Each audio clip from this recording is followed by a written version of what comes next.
दोस्तों, आने वाले एपिसोड में ऐसा महा ट्विस्ट देखने को मिलने वाला है जो पूरे परिवार की नींव हिलाकर रख देगा। अब तक जिस शादी की तैयारियां पूरे धूमधाम से चल रही थीं, वही शादी अब एक ऐसे रहस्य का केंद्र बनने वाली है जिसके सामने आते ही हर रिश्ते की सच्चाई उजागर हो जाएगी।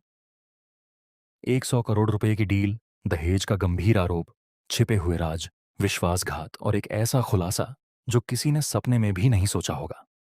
इस बार कहानी में हर पल नया मोड़ आएगा और हर मोड़ पहले से भी ज्यादा चौंकाने वाला होगा। कहानी की शुरुआत एक बंद कमरे से होती है। कमरे के अंदर सुनील, डिंपल और नायरा के मम्मी पापा बेहद गंभीर बातचीत कर रहे होते हैं। बाहर किसी को अंदाजा तक नहीं होता कि अंदर करोड़ों रुपए की बात चल रही है। तभी सुनील धीमी आवाज में कहता है, जैसे ही 100 करोड़ रुपए हमारे खाते में आ जाएंगे, वैसे ही हमारी तरफ से तय किया गया काम पूरा कर दिया जाएगा। यह सुनकर नायरा के माता पिता घबराए हुए दिखाई देते हैं। उनमें से एक कहता है, कल शादी से पहले पूरा फंड आपके पास पहुंच जाएगा। बातचीत यहीं खत्म नहीं होती। अगले ही पल डिंपल कहती है, इसके बाद कोई पीछे नहीं हटेगा। जो वादा किया है वह निभाना ही होगा। उसी समय कमरे के बाहर खड़ा ध्रुव ये पूरी बातचीत सुन लेता है। उसके चेहरे का रंग उड़ जाता है। वह मन ही मन सोचता है, क्या सच में नायरा के माता पिता 100 करोड़ रुपए दहेज दे रहे हैं? अगर ऐसा हुआ तो सब कुछ खत्म हो जाएगा। ध्रुव को समझ नहीं आता कि वह क्या करे। एक तरफ परिवार की इज्जत है और दूसरी तरफ नायरा की जिंदगी। उसे लगता है कि अगर वह अभी चुप रहा तो जिंदगी भर खुद को माफ नहीं कर पाएगा। वह तुरंत वहां से निकलकर सीधे नायरा के पास पहुंचता है। नायरा उसे देखकर मुस्कुराती है, लेकिन ध्रुव के चेहरे की गंभीरता देखकर पूछती है, क्या हुआ? तुम इतने परेशान क्यों हो? ध्रुव कुछ पल चुप रहता है, फिर वह पूरी बात बता देता है। मैंने अपने कानों से सुना है, तुम्हारे मम्मी पापा 100 करोड़ रुपए देने वाले हैं। मुझे लगता है कि यह दहेज है। ये सुनते ही नायरा के पैरों तले जमीन खिसक जाती है। वह बार बार कहती है, नहीं, मेरे मम्मी पापा ऐसा कभी नहीं कर सकते। लेकिन ध्रुव कहता है, अगर भरोसा नहीं है तो खुद चलकर सुन लो। दोनों चुपचाप उस कमरे के पास पहुंचते हैं। अंदर से फिर वही आवाज और आती है, फंड कल सुबह तक ट्रांसफर हो जाएगा। बस इतना सुनना था कि नायरा का गुस्सा 7वें आसमान पर पहुंच जाता है। वह दरवाजा खोलकर अंदर चली जाती है। सभी लोग अचानक उसे देखकर चौंक जाते हैं। नायरा रोते हुए कहती है, क्या यह सच है? क्या मेरी शादी के लिए 100 करोड़ रुपए दिए जा रहे हैं? क्या आप लोग दहेज जैसी कुप्रथा को बढ़ावा दे रहे हैं? कमरे में सन्नाटा छा जाता है। कोई जवाब नहीं देता। नायरा इसे अपनी सहमति समझ लेती है। वह तुरंत घोषणा कर देती है, अगर यह शादी दहेज के आधार पर हो रही है तो मैं यह शादी कभी नहीं करूंगी। पूरा परिवार हैरान रह जाता है। मेहमान आपस में बातें करने लगते हैं। शादी का माहौल मातम में बदल जाता है।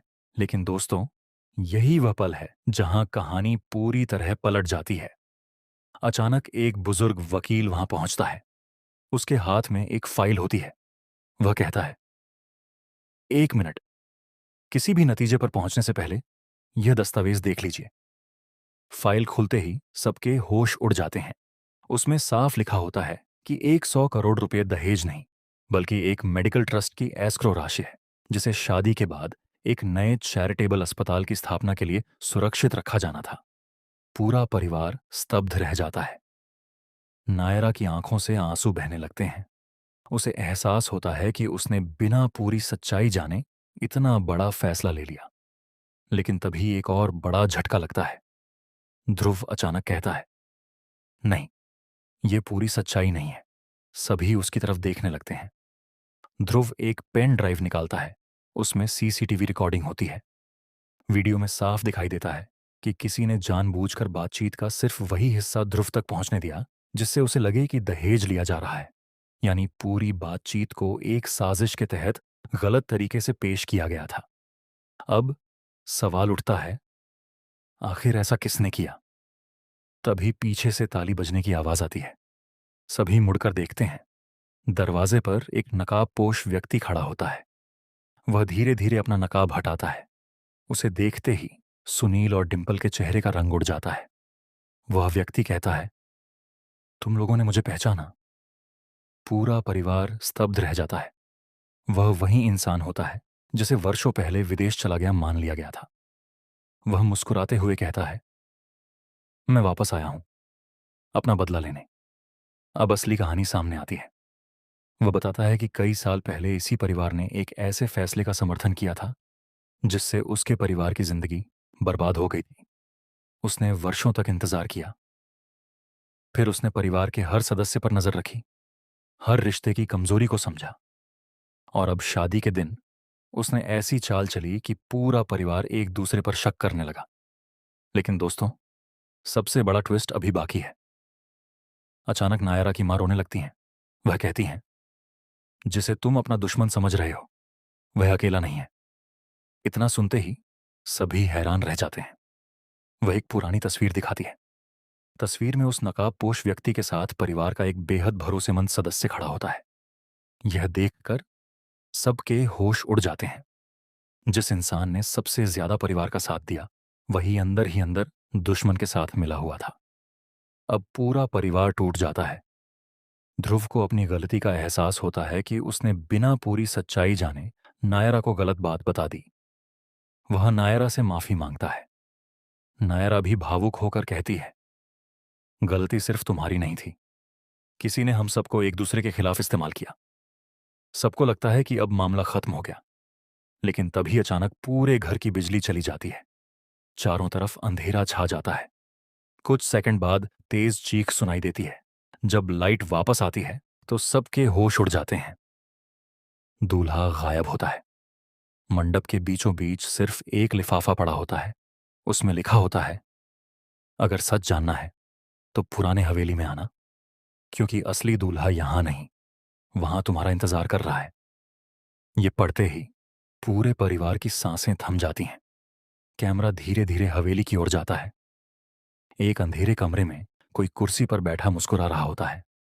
उसकी आवाज गूंजती है, तुम लोगों ने अभी सिर्फ खेल की शुरुआत देखी है। असली खेल अब शुरू होगा। और इसी रहस्यमयी दृश्य के साथ एपिसोड खत्म हो जाता है। अब देखना बेहद दिलचस्प होगा कि क्या नायरा की शादी हो पाएगी। क्या 100 करोड़ रुपए की असली सच्चाई पूरी तरह सामने आएगी। क्या ध्रुव अपनी गलती सुधार पाएगा। और सबसे बड़ा सवाल, वह रहस्यमयी शख्स आखिर कौन है जो पूरे परिवार की हर चाल पहले से जानता है। इन सभी सवालों के जवाब आने वाले एपिसोड में मिलेंगे, जहां हर पल नया खुलासा होगा, हर रिश्ते की परीक्षा होगी और हर ट्विस्ट पहले से कहीं ज्यादा चौंकाने वाला साबित होगा।